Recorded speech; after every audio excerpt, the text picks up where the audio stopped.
time. Yeah, this is tea time. Yeah, making a difference.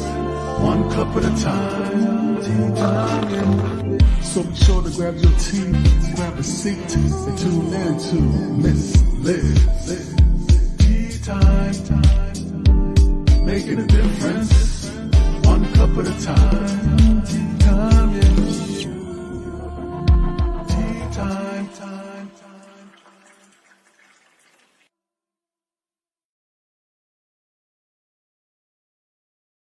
Well, welcome to Evening Tea Time. That's right, Miss Liz is back. And you know how it goes. If you haven't subscribed to the YouTube channel, run on over, click the subscribe, ring that little doorbell, and you'll be notified when all these tea times are live.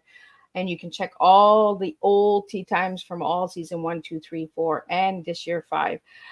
I want to thank everybody for joining me this afternoon for an incredible tea time and all your support and all that as well. Tonight, I have John E. McGlothin here, and we're going to talk about what are we going to talk about? I'm having a mind freeze right now. We talked in the back, and I just lost it. Well, we're going to get the disclaimer. We're going to get John in here. Miss Liz is going to figure out where Miss Liz was supposed to be going with that. It went out the window, out the door. We're going to be talking about John's book, where you can do damn near everything, anything. And then we're going to share his cup of tea with you tonight. So it's going to be thoughtfulness, energy, and adaptability. So grab your tea, grab your coffee, grab a glass of wine, sit down, grab your families, and let's have a good, strong cup of tea together. So the disclaimer for Miss Liz's Tea Time live show. Miss Liz, myself, is going live using StreamYard. Before leaving a comment, please grant StreamYard permission to see your name at StreamYard.com. Please be advised that the content brought forward for any Tea Time show hosted by myself, Miss Liz, is always brought forward in good faith. However, may bring forward dialogues and opinions that are not representative of my platform. The facts and information are perceived to be accurate at the given time of airing. All Tea Time guests and audience participants are responsible for using their good judgment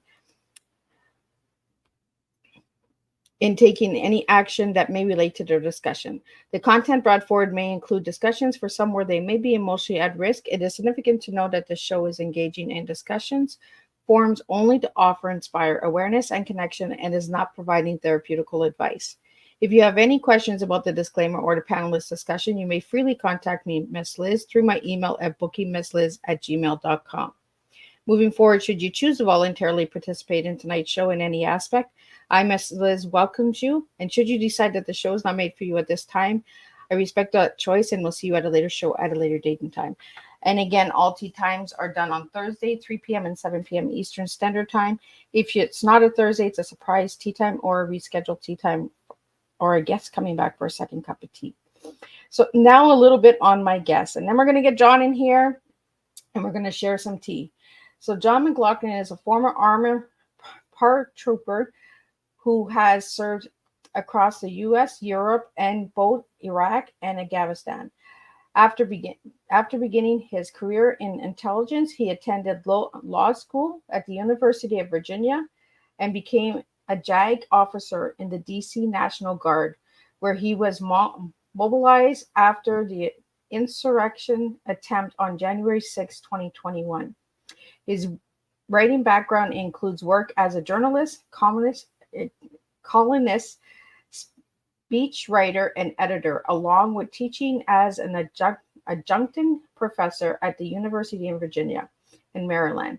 His mission now is to help others develop as the military has helped him. John currently lives in Washington, D.C. with his wife, the artist M.K. Bailey, and several video game consoles.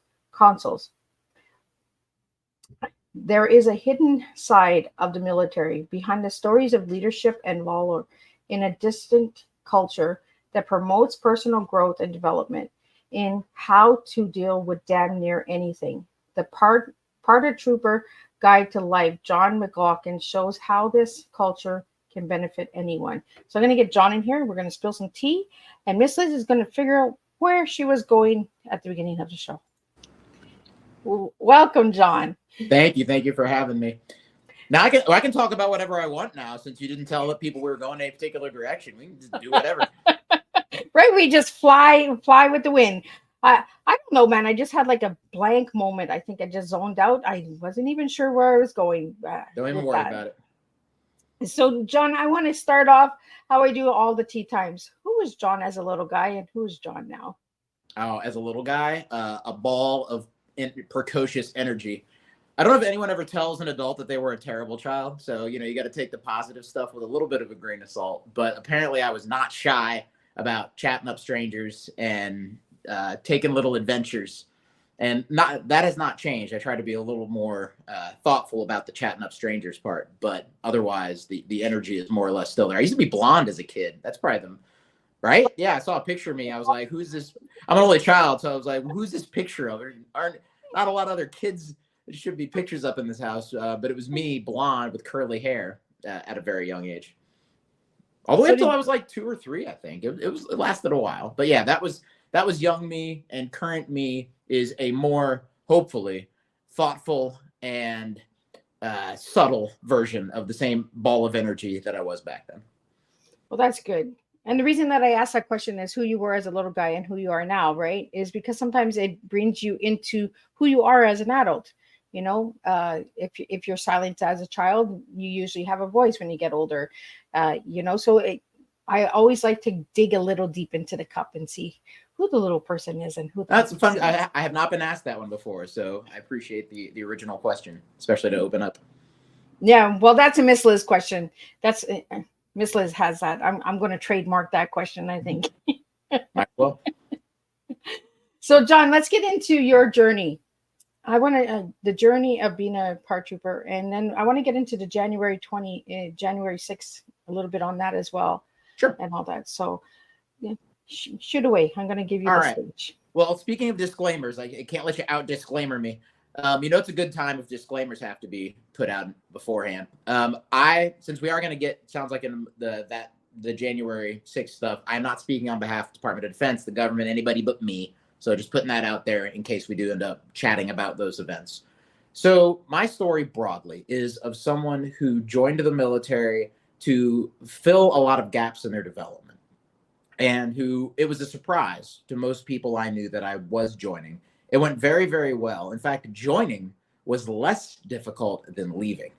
And not because of a lot of the things that people hear when veterans leave the military. I was lucky to the GI Bill. I got into a great school. I got a good job. That all worked out fine. It was that personality traits that had worked well, and not just in the military, but as a paratrooper, as a pretty gung ho part of the military, weren't personality traits that were appropriate, at least nearly as often in the civilian world. So that's what prompted me to write the book. Was it took me a few years to realize the lessons I had learned in the military and how rarely those lessons were taught elsewhere. There's a lot of value there. I did not do a good job for a while of bringing that value to anyone because I was just too judgmental. And I didn't really think enough about why people were coming at things the way they were. I just thought about the fact they were. And as I started to get a little more comfortable, a little bit more thoughtful about the environment I was in and how it shaped the people I was around, I started to realize, okay, there's some specific things here that are missing that the military provides. And they're not about combat. They're not about physical danger. They're not about heroism or even leadership. And I respect all my fellow veterans who write books about those things. But this isn't about leadership. When I say this, my book, the reason I'm here tonight, the reason I do this in addition to my day job, is because these are lessons about looking inwards and developing yourself, not about being in charge of other people. So having gone through that process, I wrote a book that boils those lessons down into 5 specific traits that I think the military, particularly paratroopers, do a unique job of developing in people, and tried to sprinkle in some lessons that would be useful to anyone. So, how did you get the title of that book? I don't know. It was what That's 2 people today. I asked Richard the same thing about his book, and he's like, honestly, I don't just know. sort of popped into my, a little light profanity. I cannot cuss nearly as much as I want to, and I've got it's popping into my brain less than it did. But when I first both was in the military and when I got out, I'm still in part-time, by the way. So my brain goes to profanity a lot, and I have learned that to sprinkle it in instead of it having to be the main ingredient.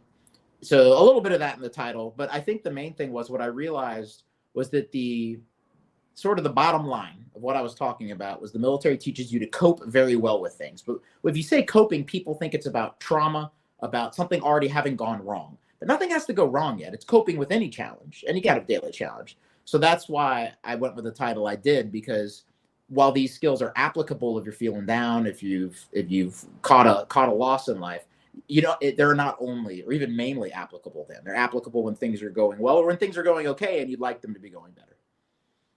I like that you brought that in, John, because a lot of people, as soon as they hear the word cope, they go right to trauma, right? Right. Yeah, understandably. That's how it's usually used. But you can cope with any situation, even if it's just even if it's not something that causes stress or is going to put you in a financial hole or something like that. Maybe you want to change where you work and your job is fine. You're paying the rent. Maybe you're saving some. Everything's going okay. But you would like to take on the challenge, an optional challenge. You're not playing defense. These skills are also applicable for that. So, John, we have a question here. What is JAG? JAG, acronyms. Besides profanity, that's the second most common crutch that we use. JAG stands for Judge Advocate General, which is the hilariously over-the-top title that somebody a long time ago decided to give Army lawyers. It's an Army lawyer, but we're not judges. Most of us aren't generals. We are advocates. So 1 out of the 3 is accurate for most of us. But it's the shorthand term that we use in the military, or specifically in the Army, to describe military lawyers.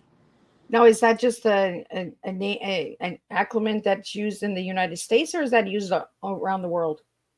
That's a United States thing. Most military acronyms don't travel. Okay. Most of the stuff, and that's something I've had to learn. I was stationed in Europe for a large part of my full-time military career, and we got to work with, I was stationed in Italy, so we worked with Italians. Also worked with the Brits a fair amount, spent a couple months there. And yeah, you have to assume, it should have been a preview of the lesson I needed to learn when I got out, which is you can't assume other people know where you're coming from. And it's easy to be misunderstood, whether it's professionally with an acronym or personally with a comment on something, if you're not thinking about the context and what other people won't automatically understand. So no, JAG is a US only thing to my knowledge. It may pop up here and there, but it's not a universal term. Yeah, because I wasn't sure if I was doing it right, if it was TAG or JAG, and I had to actually look it up. And I'm a Canadian, so. Well, no, your partners, allies, friends. No, TAG is yet another acronym we use, which is not worth getting into. But yeah, my bad about it. I thought it's one thing. I think I've spelled this stuff out in various places. I probably have not. It's good for me to go through once in a while and be like, oh no, that acronym is still in there. You can't assume everyone knows what that means. So, John, what got you into the lawyer? Well, the main thing was the U.S. government passed this law called the GI Bill, which was an echo of a law passed after World War II to give returning service members a chance at an education. Because I love the military. I've had an amazing time. I think that it is a great fit for a wide array of people, but it is disruptive to a normal life plan. And by that, I mean high school, college, job, or high school, job, if you're not going to go to college. So the GI Bill is designed to take people who have gone a different path and may not be applying for school at the same time, haven't gone along the same road, and give them an easier time of making college happen. So for me, I'd already gone to undergrad. So for me, it was about grad school, and particularly for me, law school. Originally, I was going to go to med school, and then I looked up how long that took. I was like, maybe I'll just go to law school instead. Maybe I don't want to start a new career like 20 years from now, which is what it felt like getting out of the Army. So it was an opportunity given to me by both the law, the GI Bill, and then the school I got into. I had to get into a good enough school for it to be worth not earning a paycheck for 3 years. And I got to a school called the University of Virginia, which is one of, and in some ways, the best law school we have. And it was a wonderful experience. So I was very fortunate that they let me in. And yeah, they were gracious enough to understand that my undergrad grades that I got when I was 18 to 21 maybe didn't reflect who I was as a 30-year-old coming out of the military, because they were terrible. But luckily, we have standardized tests to balance out grades for those of us who maybe did not have the best undergrad grades. So how long did it take you to do your training and all that for a lawyer? Law school in the U.S. is 3 years, which it doesn't really need. Oh, that's not bad. Yeah. No, it's not. Again, the contrast to med school was dramatic and allowed me to get out and work again in a decent amount of time.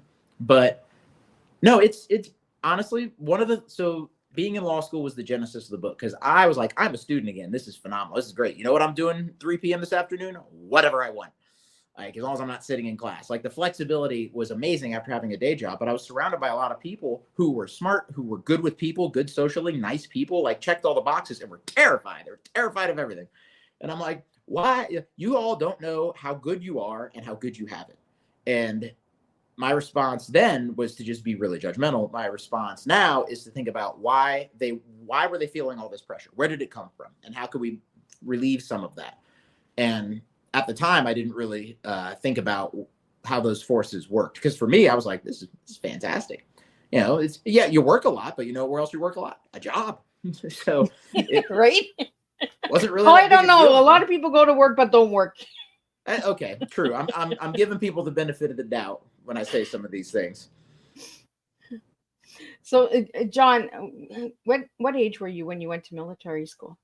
I when I first joined the military, it was Yeah. right after undergrad. So I signed up when I was 22.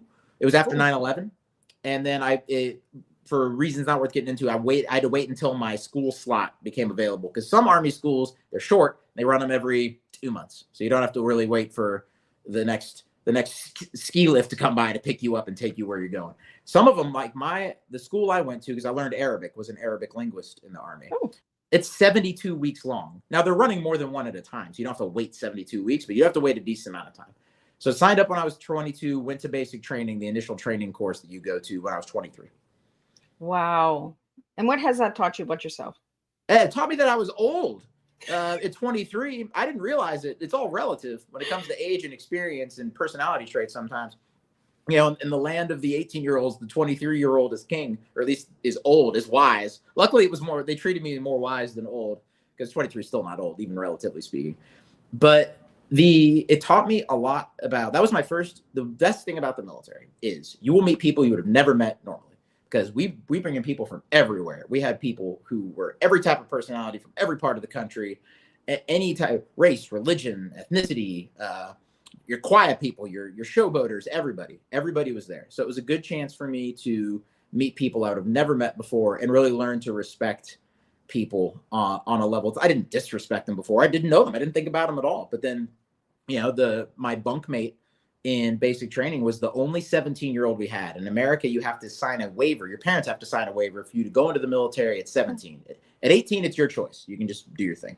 17, you got to get a waiver from your parents. He was the only person in our entire company, which was 100 and something people, who was 17. So he was scared, and he was super quiet. He was scared of everything. And I was assigned to be his battle buddy by chance. And that was a learning experience for me to get to kind of mentor somebody and to help them get through the process successfully. So I was only 23 when I joined, but it was more experience than almost everyone. We had one guy who was coming back after having left the military, but besides him, and he was in his mid 30s, so he was in a completely different level than the rest of us. So, but among everyone else, I was one of, if not the oldest, at 23. Wow. It is a learning experience, because it's like a pot of tea, right? You put all those different flavors and blends in, and you just never know what's going to come out of it. So what 3 memories do you have of that time? So the first one I'll throw out involves that same person I just mentioned, the 17-year-old. So in order to keep things organized, you can do certain things at certain time in basic training. Like here's the time for everyone to go take a shower. Here's the time for everyone to do laundry. So he tried to do laundry outside of that time, which you're not supposed to do. So his laundry ended up in a tree. Drill sergeants sometimes have very evocative ways of showing you that you have done something wrong. So he was crestfallen by this, but it takes a village. So we got, hey, who's the best tree climber here? And it's some guy who grew up in the woods and just climbed trees for like his entire life. So he goes up and starts climbing the tree and gets the guy's laundry down. And it was a team building experience, because he wasn't trying to be lazy. He just was, he was being unorganized. And while it seems silly, you can't necessarily, the military is an interesting mix of working as a team, but learning to have initiative. And people understandably get the idea that you are sort of a robot, that you do what you're told. But that's true for the very, very, very, very first part of your career, and almost never afterwards, because they're teaching you very basic skills. And then you go on and you start having responsibilities on your own. And then the amount of autonomy you can get quickly is kind of amazing. So that's first memory, is the laundry in the tree. It's a pretty big tree. This wasn't like a jump up and maybe you can get your laundry down tree. This was, we had to recruit somebody who did not have a fear of heights to go up there and get it. Oh, so it was a tall tree. Yeah, it was. I was impressed with the throw. I don't know if the drill sergeants had to throw it more than once, or if they're just so used to throwing laundry into trees that they know exactly how much force it takes to hit a particular branch with like a particular pair of pants. So did you want 3 memories from basic training or 3 from the military period? Give me 3 from the whole time. Oh, from the whole time. All right. So we'll do some time travel here. The second one, I'll zoom forward quite a bit. And this is after I've been in for about 7 years. And I am in training and I break my elbow in a training course. And I'm sitting there and I'm mixed of mad and sad. And I'm a long distance from home, and where I'm stationed, you can't have the elbow surgery I need. So I'm gonna have to stay there for a while and blah, blah, blah. So I'm feeling pretty sorry for myself. And I'm sitting there, and then I hear the nurse shout, "Clear bed 5, broken femur." And I was like, you know what I can do right now? Walk anywhere I want. Walk to the bathroom, get some food, walk. So it was one of those things where you never want to minimize somebody's suffering or the bad time they're having because somebody else is suffering worse, right? People need to be allowed to have those bad feelings. But it does help process them relatively quickly when you are so immediately confronted with somebody who has it way worse than you. So yeah, I was very fortunate to have that kind of perspective check and end up changing my career, changed my my goals. But it was a very, very important moment. And then the third moment would be, we'll do arriving in Italy for the first time. Oh. So after my first contract was up, you have a choice. You re-enlist to stay in the military. You can go, good job. You're good. Have a nice life. I wanted to stay, and I wanted to go to Europe specifically, and I wanted to be a paratrooper. So I called up the HR department equivalent that we have, and I said, hey, can I make this happen? They said, yes, we're sending you out to Europe. Excellent. So I get off the plane in Italy, and I'm at baggage claim waiting for my stuff. And, it's a little overwhelming, but exciting at the same time. And I'm like, why are those two guys arguing with each other? Why are those two guys arguing with each other? Why is it? Oh, this is just how they talk here. Like, nobody's actually angry with anyone. They're all in each other's faces.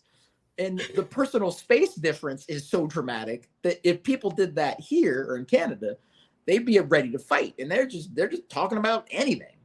So it was immediate, like, cold water bath, a little shock to the system about just how different the culture was. And I came to absolutely love it there. Italy is my speed. I don't need things to be that organized. I don't mind kind of making it up as you go along. And Italy is a make it up as you go along kind of country. By and large, they've gotten better. But yeah, so those are 3 memories. The 17-year-old in basic training, breaking my elbow and being sad, but realizing it could be worse. And then that first time I set foot in Italy with the Army and the culture shock and the type of experience I was lucky enough to have the military expose me to. So, John, how many transfers did you have in your lifetime? So the first part of your military career, you bounce around a little bit as you finish your initial set of schools. Once that happened, and in those places, you don't really get off the base much. You're a junior soldier. You're not really emotionally connected to those places. So did I technically live in Missouri for 2 months and change? Yes. Have I seen anything outside of Fort Leonard Wood, Missouri, which is known as Fort Lost in the Woods? That's how much is going on there? No. So 2 big transfers. One, I went to the base I went to a base in the middle of the country where there's a unit called the 101st Airborne, which has a storied history in the American military. Went there, went to Iraq, came back. That's when I made the Italy leap and went out there. And then they made me leave Italy. And I was like, you know what? I can't live in the middle of nowhere anymore. It doesn't fit my personality. I have to. I was having a great time, but I'm very fortunate. You can do the military part-time and live where you want, more or less, as long as you want to do some traveling here and there. So that was it. So as far as military careers go, I got to live in some very nice places, and then I got out. And then and now part-time I can live where I want to. And it's the amount of flexibility is remarkable. So are you able to move around now? Because you're still partly in it, right? Yes. So without getting into too much admin stuff, yes, you do have flexibility. Now you have a choice. Now, one of the 5 traits that I talk about in the book is adaptability, right? And in the military, that's something, things change so frequently, whether it's people and places, it's something you have to be prepared for. What that means for me now in the part-time side of the military is usually you are assigned by states. So, or for me, Washington, D.C., so a state-ish thing. And if I wanted to live somewhere else, I would either have to change the unit that I was in, or I'd have to travel to Washington, D.C. occasionally to do my occasional duty. So you can have it either way. You can stay where you're at and have that predictability, or you have to be adaptable enough to travel here because you like the job you have here, but you want to live elsewhere. Well, that makes sense why you gave me that word for your tea. Yeah, it is. I was amazed at one point. So the Myers-Briggs test, I'd heard of it, but never took it. I go to law school. It's part of the little onboarding process, for lack of a better word, little orientation process. Like, hey, you can take this test for free. It's like, awesome. I've heard about this. It's free. Why not? So I take it and I sit down with the counselor and they go through the first three and it's this, that, not a big deal. The last one, they just kind of look at me and she says, without any context, you're going to have an interesting time in law school. That's great. What kind of interesting are we talking about? So I am all the way on the side of that. The last one is perceiving versus judging. I don't know why the terms don't really match the trait. The trait is how much of a schedule, a plan, a predictable, regular thing do you like versus do you like to bounce around, build it as you fly it, wing it type of thing. And I'm all the way on the latter. I like improvising. I don't mind it at all. I've come to appreciate a schedule more, but it's never going to be my default. Everyone in law school is the other way. They all love, and obviously I'm generalizing a bit, but the overwhelming social norm is predictability, to the point where one of our professors was like, hey, in 2 months, we are not having class this day. We're moving it to a day. I've got to figure out when. And somebody in my class was like, oh, I'm like, it's 2 months from now. Do you care if your class on like a random Tuesday, like 2 months from now? And I knew this person. I'm like, you don't have kids. You're not married. Like, you're not taking care of your sick parents. There's no reason you can't do something else on a Tuesday. But the lack of adaptability within that culture, and then I learned more widely. Because at first, when you're at law school, I'm like, is this just a law school thing? And some of the quirks are either more likely at law school, but most of it are not. Most of them are just universal things, and there's a gap that's left in what schools and workplaces teach, which is fine because they're not designed to teach you everything. But that gap can really cause problems for people, or it can keep people from becoming their absolute best, is probably a better way to put it. Even though it doesn't cause any serious problems, it can hold people back from being even better. And adaptability was the A in T, because it really stood out to me as something that was both central to the military experience, but more importantly, was something that would really benefit people to work on a little bit more purposefully. So a lot of the inner traits needed to be worked on. Yes, absolutely. Again, these folks were smart. They were nice people, good socially. You couldn't really ask for anything else, but they were raw. They were very, very raw. And in law school, they were getting, as almost all colleges give you, a technical education. And that's true. You can be air conditioned repair person. It's still a technical education. Most of the character development that comes in college comes accidentally from meeting different people. But depending on where you're at, what kind of school you're at, what kind of things you're studying, what kind of person you are, that may be hard to do. You certainly don't have to do it if you don't want to. If you want to find the 3 people most like you and hang out with them for 4 years, you can do that. Join a fraternity, a sorority, an interest group, this chess club, whatever it is. And the military does a good job of introducing you to people where you find things in common. Not that you have to force it, but it's not obvious. So usually when you are first drawn to somebody as a friend, as a coworker, whatever the context, it's because you can immediately tell that you have something in common with them. Whereas in the military, you spend so much time around people that these things can emerge, and you can realize that you have more in common with a wider array of people than you thought you did.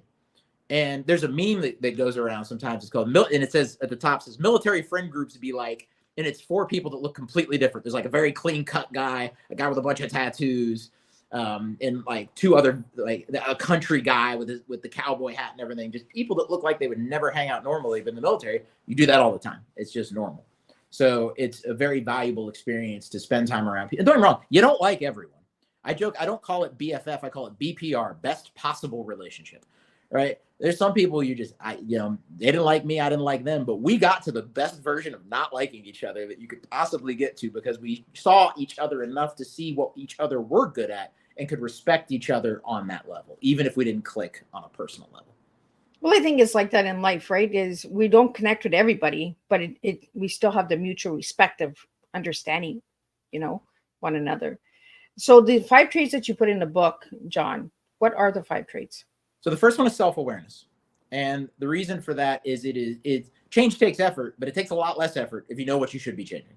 Right? If you pull up Google Maps, the first thing you need to know is where you are, right? Because finding directions to where you want to go otherwise is going to be a lot harder. So self-awareness has helped in the military because, as I mentioned, you spend a lot of time around people. So the increasing pressure to curate yourself, to nothing wrong with wanting to put your best foot forward, but you shouldn't pretend it's the only foot you have. So you're going to stress people out doing that all the time. You see it in workplaces when a moment comes in a meeting or in a classroom when it comes time to raise your hand. The stress that comes from that can be overwhelming. In the military, it teaches you that you don't have to do that. That a more holistic view is both good for you because you have a more honest understanding of where you're at, and it's good for others because then they can give you honest, accurate feedback.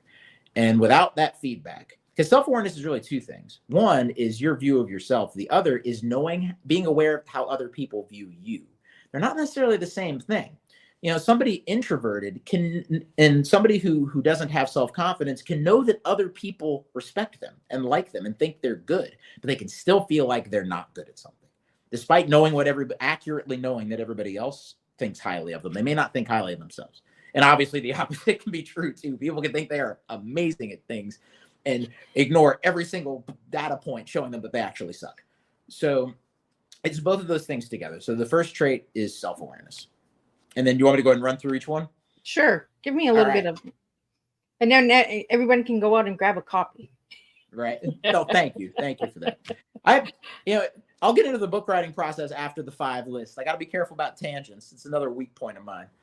So the second trait is initiative, because it is all good and well to know where you're at and where you want to go, but actually taking steps to get there is difficult. And the military and paratroopers are very good at making decisions with incomplete information and understanding that that's inevitable and trying to identify that point where you're doing more damage by waiting than you would get from gathering more info, from waiting for a perfect time. There is almost never a perfect time. And encouraging that initiative. And then if it's not the right call, if you're self-aware, you can learn from that. You can take that feedback and be like, you know what? I made that move because it was time, took that job. Some of the jobs I took after I left the Army, I may or may not have, there were a lot of good things about them. They weren't necessarily the right decision. And but it was necessary for me at the time to take the leap. So you take the leap and then you move into the next trait, which is being adaptable. And once you're self-aware enough to know where you should go, you take the initiative to go there, then you're adaptable enough to realize, okay, I learned something by taking that initiative, by making that jump. Now I need to apply that knowledge. And there's all kinds of biases. One of the things that was important to me writing the book, there were a couple things that were important. One of which was, is this backed by the research? Because otherwise I'm just a guy with an opinion and some stories. There's nothing wrong with that. You can get a pretty good book out of an opinion and some stories.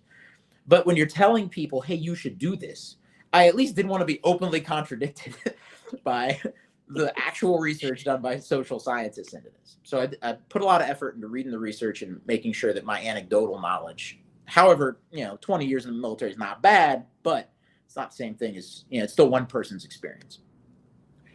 So I went through it and I learned about a lot of the biases that prevent people from adapting. Just to name one is outcome bias. It's when you get a good result, so you assume that you made a good decision, or the opposite. Something doesn't work out, so you assume you made a bad decision. When, for good or bad, the result might have been out of your hands, or at least significantly out of your hands. And either you got away with something, or you're like, I should not have done that. It worked out, but I should not do that again. The way I do things, or the opposite. So learning to be aware of that bias is something the military is good about and something that can help anyone improve how they adapt themselves to future challenges. Fourth trait is efficiency. We talked a little bit about this before we went live. Yeah. But I thought my dad was in the military before I was born, briefly. So not something I grew up with, not something I had any first or secondhand knowledge of. So I go in, I'm expecting what everybody else is expecting, right? Lots of yelling, lots of intensity. There's moments of that, but they're strategic moments. They're done for a reason at a time. What I did not expect was for my drill sergeant in basic training to tell me, work smart, not hard. I was like, did I just have a drill sergeant tell me to work not hard? I thought hardcore was the name of the game here.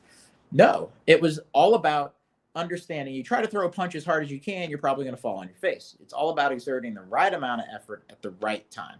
And, not every leader in the military has all these traits, to be honest. We've got idiots, like, especially any organization with 1 million people is going to have some idiots in it. It's just inevitable, right? You're going to have some scumbags, right? We try to minimize it, but it's not going to be zero. But by and large, we are good at realizing that best case scenario, you're going to stay in the military 20 years. We got to pace ourselves. You don't want to burn people out. So when it comes to looking inwardly, you don't want to burn yourself out. There may be moments where you have to sprint to a particular finish line because you have a big deadline coming up or something else out of the ordinary. But it can be really tempting to always see the world that way because if you are looking around, there's always something to strive for. So you got to realize you will burn yourself out if you are not efficient about how you exert yourself.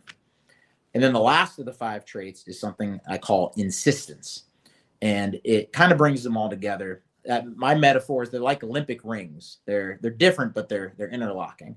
And the last one, the central one, is insistence. And that is learning to enforce boundaries and set standards. Because the world will run you over. And people won't even do it intentionally. There are obviously people who will take because they're selfish. Sometimes people just don't understand the burden they're putting on you, professionally or personally. And you have to be able to set boundaries. You have to be able to do that. And the military is good about having both written rules, right? We got 1 million regulations on things, like how you're supposed to do stuff. But the most important things in the military are not written down. Or if they are written down, they're written down in a sort of aspirational way. Nobody pulls out the leadership rag every day and is like, what do I do, right? The further you get into being senior ranking, yeah, you do refer to that stuff more often. But the bedrock of things is not written down. It is all about learning to set standards and then hold people accountable when they don't meet those standards. Now, you don't have to hold them accountable aggressively. You don't have to become some like swashbuckler who calls people out the moment that they do wrong. Don't have to do that. It doesn't have to be dramatic. In fact, that can be counterproductive. Tiny little nudges can really help people. One of my favorite bits of research I read for the whole book was about this part, where it shows if there is an accountability system in place in a workplace, in a group of friends, anywhere, it doesn't have to get used in order to change the behavior of people who would otherwise break the rules. If they just know it's a possibility that they're going to be kept in check, that they're going to be called out for breaking boundaries, for failing to meet standards, even the possibility of that happening is enough to change people's behavior. Now, it's not going to change everyone's all the time, but all you have to do is show that boundaries exist, and you will at least note that they exist when somebody tries to habitually line step. And it is surprising how little investments, a little bit of short-term awkwardness is required for long-term improvement in almost all categories. So you take the L in the moment. If it's an L because you're shy and you don't want to bring up a boundary, or because you bring one up and somebody steps over it anyway, which is going to happen, you have to take that short-term awkwardness as a worthy investment into long-term improvement for both you and the environment you live in. So, John, what got you into writing the 5 traits? Like, I know that there's other books out there, but what was it about this book that was pushing you to say, like, let's get this out there? The first thing was realizing the gap that existed. And the second thing was realizing I had experiences and had been taught things by people that could fill the gap. And the third was realizing that nobody had gone down this road, at least not the same way. Because besides, I didn't want to write a book that was openly contradicted by everybody who'd studied these things. I also didn't want to write one that had already been written. So did a lot of research. Obviously, there's a lot of veteran stories because these are worthwhile stories to be told. But nobody had necessarily angled it like this. Now, I went to both Iraq and Afghanistan. Those are experiences that mean a tremendous amount to me, and I'll carry with me forever. They're not what I use in day-to-day life. They are not the things. If people are trying to kill you all the time, in day-to-day life, you need more than a book. Like, I'm sorry. Yeah. So, but for most people's normal problems, it is other things about the military that can help them. I'm trying to give people a toolkit. I want to inspire people to make those day-to-day changes, not to rally from the depths of a truly tragic or difficult moment in their lives. That is not this book. This book is, hey, I would like to improve how things go, my day-to-day life, my job, my relationships. I'm not in the worst place I've ever been, but I'm not in the place I want to be. How can I get there? So that's what drove me to write the book, is realizing that these lessons weren't taught elsewhere, realizing that school was really a technical education and jobs are always busy trying to accomplish whatever that business or office needs to accomplish. They may or may not be invested in you as an individual, trying to develop you so you'll be a more fulfilled person 5-10 years from now. That's rare. The military treats everybody like they're going to be there 20 years. Because even if you leave after 3, we can't run the risk of you sticking around for 20 and we didn't make you any better. So we have to assume everybody's going to stay. It's like giving people a car. If you know you might own this car for 20 years, you're going to take care of it, right? You have to plan for that long term. The military invests in people like that because we are going to keep some of you for a long, or some of you are going to stay for a long time. So we got to treat all of you like you're going to be here a long time. So we got to invest in you. And that's not something most workplaces can do. So realizing that gap was really the first step that led me down the road to the book. So what's the target audience with the book, John? My target audience is white collar professionals or students on their way to becoming them, because the idea is that it's especially offices that don't develop traits in this way. I think you're going to find more of it in blue collar professions, where you're going to have more people in close contact with each other for long hours all the time. So my goal, not to say I don't think people in those situations couldn't benefit from it. I'm not going to tell anybody to not read the book, but you got to have a target audience. It can't be everyone. Right. You can't. Well, you can say it's for everybody, but it's not actually for everybody. People who can read. That's my target audience. People who can read, who have 15 or 20 bucks, whatever it costs right now. It is more about people who've gone through that college to office pipeline and have missed out on some things neither of those steps was designed to teach or does teach. So do you go into schools or classrooms or anything with the book and kind of talk about the traits, John? Yes and no. So one of the tricky things is not all organizations like being criticized. So that's so true. Without dropping any names, I've had schools by schools I mean colleges so far. I haven't gone to any high schools.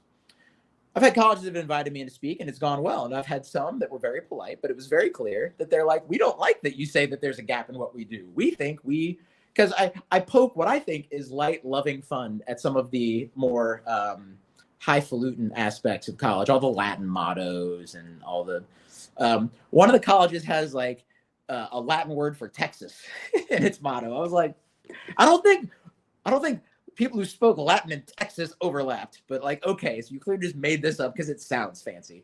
So kind of poking fun at that. And it's like, I understand why they do this, but let's be a little more down to earth about what people need to learn. Some schools are all about that. Some schools are not. So yes, I have gone to some schools, but I'm much more focusing on workplaces. I'm actually working with an HR consultancy who is interested in developing a 3-hour training version of the book.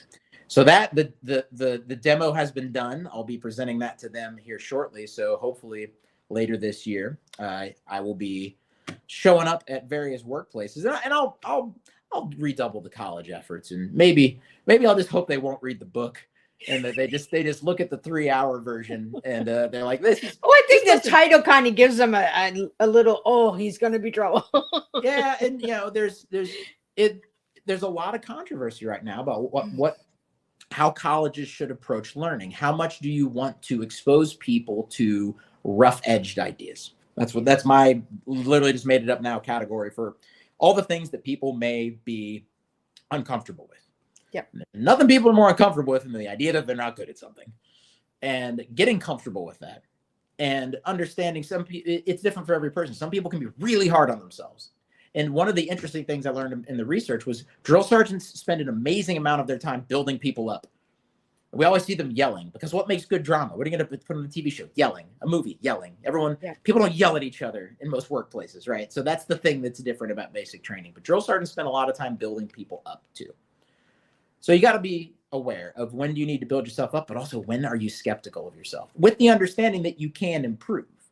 So learning to balance those things. That's why self-awareness is the first trait, is getting that accurate picture of yourself so you can because small adjustments can yield such big rewards. We talked about that, about the insistence trait, but it's also true of self-awareness and the rest of the traits. Is on the one hand, people can feel like it's a huge mountain to climb in order to reach this particular nirvana of being perfect at something. You don't have to be perfect. Tiny amounts of improvement can yield massive results. Well, and I think it's really important that we come in and say there is a gap. We have to make people uncomfortable in order to get change. But a lot of organizations and a lot of schools and systems and that don't like to be told that there's broken things or that there's a space, right? So when people come in like yourself, John, and say, well, look, there's a gap, let me come in and let me talk about the different traits, and let's work together. So now you're working with the HR departments and all of that, so that's getting you into the businesses and that. Now, the leadership developments that are in businesses in today's world, how do you feel about that, John? It's good that they're trying, and they should continue to. One of the things I ran into in doing the research, because I wanted to see how this went, was, okay, I'm saying a gap exists in business. Does it exist? What are they doing? Is it working? Mentorship programs are insanely difficult to do well. And they're, at one point I read a mentorship guide. It had like an 83 item checklist for a business. Just do these 83 things and this program will go well, right? And it's difficult for several reasons. Mentoring is a specific skill. Are you going to train people on that skill? Or are you just going to assume you've been here longer, you're in charge of people, you're a mentor now, right? Are you going to make it so everyone has to do it? What happens if the mentor and the mentee just don't get along? There are studies that show it can actively harm someone's career to be given a mentor who they don't click with. And all of a sudden, the process is a potential danger. Who's going to participate in it if it's a potential danger? All right. A lot of people are trying to play it safe because the downside, you want to protect against the downside risk of losing your job a lot more than you care about necessarily being thought of better. Maybe there's a promotion in it, maybe there isn't. So I understand why people play it safe. So businesses, when it comes to leadership development, leadership is about being in charge of other people, but it is difficult, not impossible, to be an effective leader if you are not effective at being self-aware. Because it can happen by chance. The right person gets in the right situation. Maybe they have a lot of technical expertise that overcomes the lack of personality traits that are good in terms of interpersonal interactions, right? But it's rare. And if anything, the research keeps showing that the brilliant jerk archetype, where it used to be this person's great at their job, but they suck when it comes to dealing with people, they're not worth it. Outside of incredibly specific fields, they're just not worth it.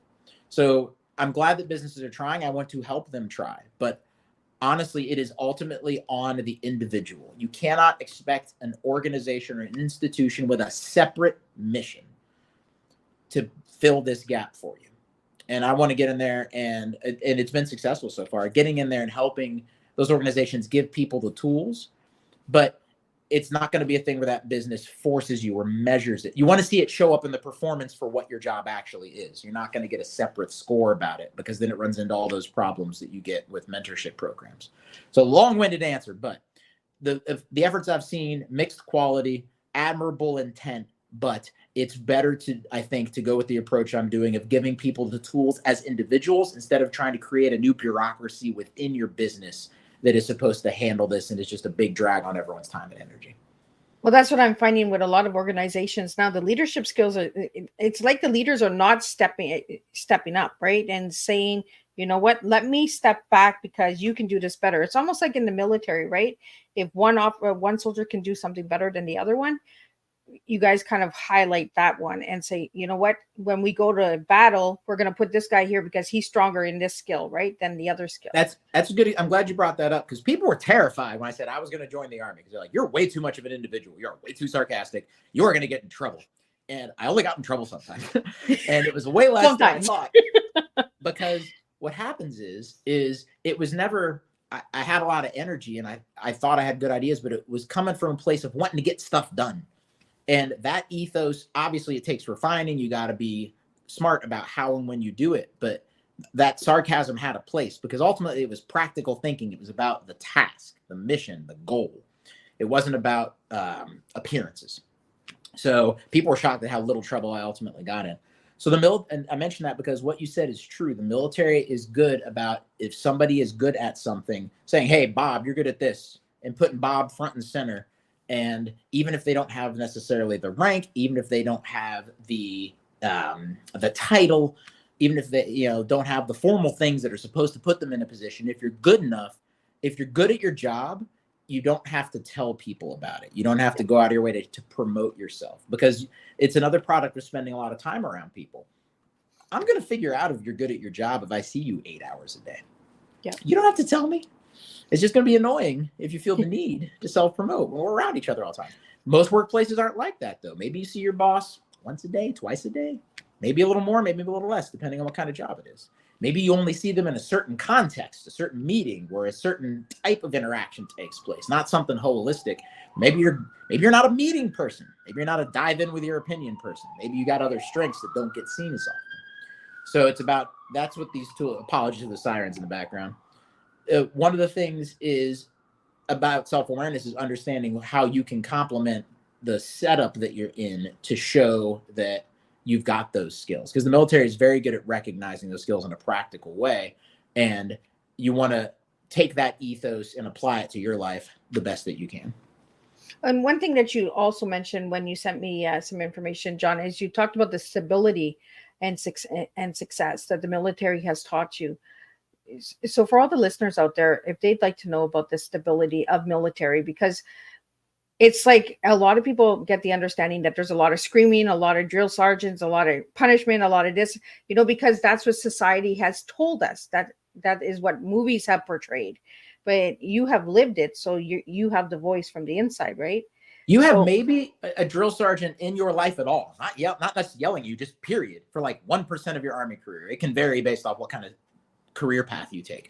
But for for the rest of the time, we're just talking to each other like normal people with more profanity and more sarcasm, but otherwise like normal people. No, like it is a flash in the pan, and it's an effective and necessary one. But if anything, it's one the Army is actually doing less and less of as time goes on.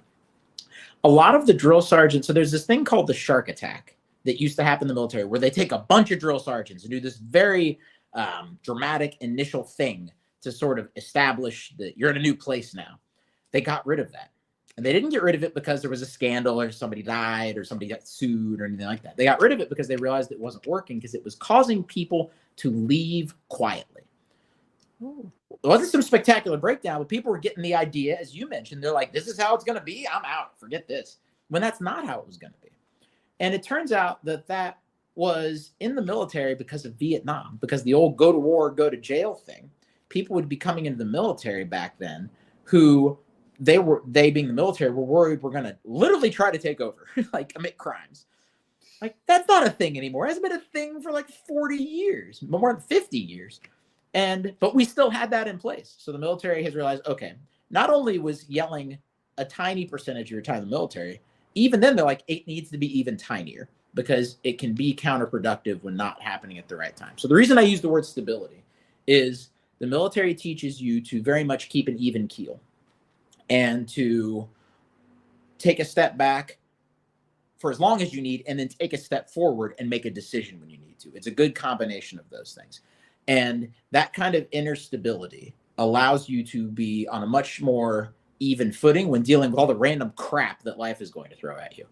I always try to tell people, like, try not to add difficulty. Life will bring enough difficulty on its own with all the things that will happen. So something bad is going to happen to almost everyone. So don't make it worse. If you can just not. It's funny, sometimes you'll see in sports an athlete will get a compliment like, oh, they didn't make any mistakes. Like, okay, that can get you a long way. And a lot of the self-help books I looked at, the development books, they're like, you want to be a billionaire, you want to be a badass, you want to have a six-pack, you want to be standing on top of a mountain, king of the world. Like, okay, maybe all those things are fine, but it can discourage people from developing if they think that it's all about those extrinsic outward goals, things that are going to impress people, because it is really all about getting yourself in the right place. And then all that stuff will come. I mean, maybe not the billions or the six-pack, but like a lot of rewards will come if you can put yourself in a nice, stable position where you are consistent and you're able to show up on a regular basis and put in a good, solid performance in all the little situations that life throws at you. The next thing you know, you will find yourself in a much more advanced place than you thought you were capable of getting. Well, this conversation with you, John, I've learned a lot, and I've learned a lot about the military that I never even knew. Because society and movies have really portrayed military as, oh, we're gonna put you in charge. It's like boot camp, right? They used to have like a show called Boot Camp for kids that weren't listening, for juveniles and all that. But I mean, like, you've given it a different perspective. You've given my audience a different understanding of what military is and the work and all of that, and in there as well. And you brought in some humor as well, so I really enjoyed that. Well, So, thank you. John, what final message would you have for the audience out there and anybody that would like to get into the military? Well, okay, so two separate things. I try to tell people this is not a sales pitch for the military. In fact, a lot of the people who are come from the military, when they write a book, the book is basically pretend you're in the military. Get up at 5 a.m., do a million push-ups. Like, you don't have to pretend that you're in the military to learn from it. So that'll be my takeaway. Is you don't have to pretend you're in the military to learn from it. There's these little strategies you can pick up that aren't the things that are in movies and TV shows, because they wouldn't make for good movies and TV shows. Nobody wants to watch Maverick and Top Gun practicing in a flight simulator for like 1,000 hours, like, so he can keep his certification and fly still. Like, but learning to be consistent and learning to develop the 5 traits that we talked about is incredibly important. So yes, there's a hidden side of the military that people can learn from without having to be intense or live a completely different lifestyle. Development is absolutely possible on a more subtle and approachable level. Well, I really, so anybody that would like to get into the fields that you've gotten into, John, like, can they reach out to you? Can they talk to you? Yeah, absolutely. How I can encourage people? anyone to. My website, which you have graciously put in the corner of the screen, just my email is john at that address, my last name, which I have debated changing to something shorter, but I'm not in danger of getting famous enough to need a shorter last name. So I'm just going to go with this one for now. But yeah, john at johnmcglothin.com is where you can reach me. And if you look in Amazon or go to your local bookstore, they should be able to order a copy of the book. It is How to Deal with Damn Near Anything, The Paratrooper's Guide to Life. It's there in the bottom right corner as well. Well, and I just like the title. Like, I think it's pretty cool. I was just like, what? We're going to talk about, well, okay. The title in itself just gets you engaged, right? It just gets you.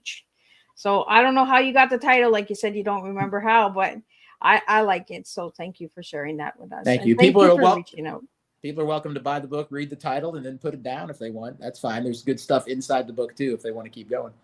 So, John, you gave me the word energy. We got a couple of minutes left here. I want to get into that word energy, Sure. because your energy is phenomenal. Like, I'm like, I could have a conversation with you all night because it's enjoyable, right? The engagement is there, and the just to lay back. Like, I just feel like we're just sitting and having a cup of tea, like, So, John, why did you give me the word energy?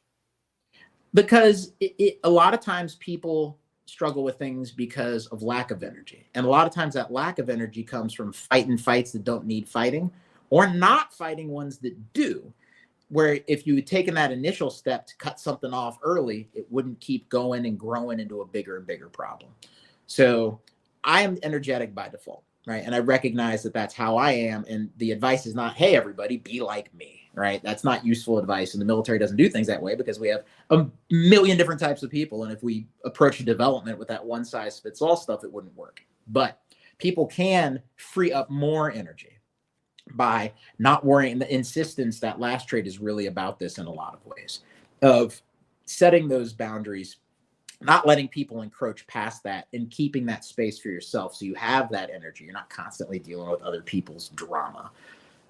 And at one point, I felt bad after I said this. This is a good example of development. In my Arabic class, we had 10 people in my little section, right, of a larger class. And they were from all the different services. We had Marines and Navy and Army and Air Force. And a friend of ours, one of our classmates, we're all friends because we're there for so long, comes in and says, how do you deal with if you have somebody in your life you feel like is only honest with you when they're drunk? And I said, with no hesitation, I don't have people like that in my life. That's how I deal with it.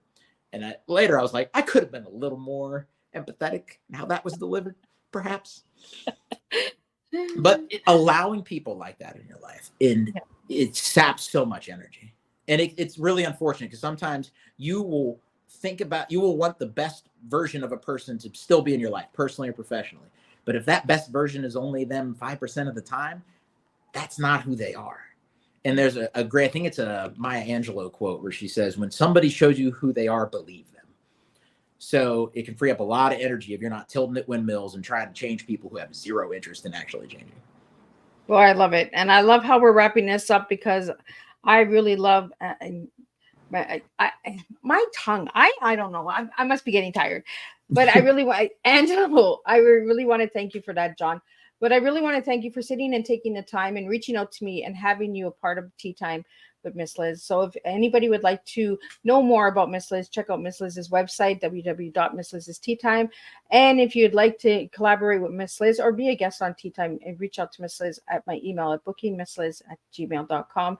Thank you again, John, for joining me. Thank you for all the supporters and listeners. I could not do this without you. And I will see everybody on Monday because we have a surprise Tea Time coming where we have Girl Power coming in, where we'll be talking about education and teen pregnancy and marriages. We want to prevent that, so we're going to bring some awareness to that. So Monday at 3 p.m. we have a surprise Tea Time coming, and then Thursday we have 2 more TEAs coming. So we have some strong teas coming in February. Check out the platform and you can see all of the guests that are coming. So again, join me on Monday at 3 p.m. Eastern Standard Time. Thank you, John, for joining me tonight. Thank you for all the listeners and the supporters, and thank you for the audience. And if you're watching a replay, please push #replay and let me know where you're tuning in, because I always like to know where you guys are coming in from. Until then, I will see everybody on Monday for our next TEA with Miss Liz.